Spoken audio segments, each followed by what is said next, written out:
Nel, ano ang naging sentro ng talumpati ni Pangulong Marcos Jr. ngayong araw ng kalayaan? Yes, Ella, hindi sapat na lingunin ang nakaraan. Kailangan magsilbing pundasyon ang mga aral nito sa kasalukuyan at sa ating kinabukasan. Ito ang isa sa naging laman ng talumpati ni Pangulong Ferdinand Marcos Jr. sa paggunita sa ika-128 anibersaryo ng proklamasyon ng Araw ng Kalayaan. Ayon sa Pangulo, marami na ang naging hamon sa ating kalayaan at kaunlaran. Nandiyan ang mga katiwalian, pagkakanya-kanya at kahirapan. Nariyan rin ang pandaigdigang kaganapan at banta ng tinatawag na climate change at kalikasan.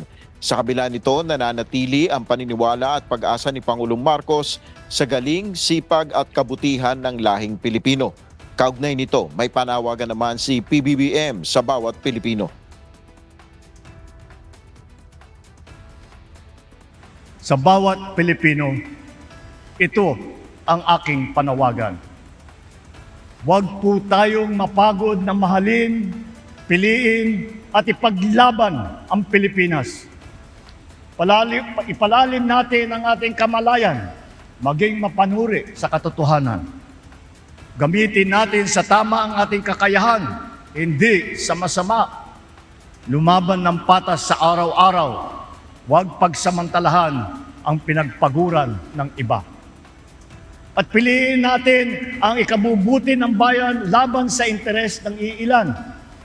Kung mananatili tayong tapat sa mga adhikaing ito, matitiyak tayong magmamana ang mga susunod ng henerasyon ng isang bansa na mas matatag, mas makatarungan at mas maunlad.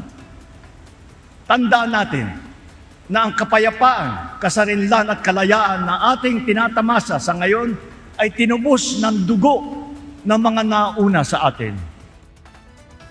Bago ang kanyang talumpati, pinangunahan ni Pangulong Marcos, First Lady Lisa at kanilang mga anak ang pagtataas ng watawat ng Pilipinas.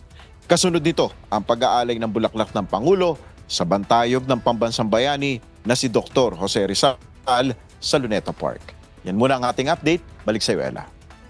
Maraming salamat, Nel Maribohok.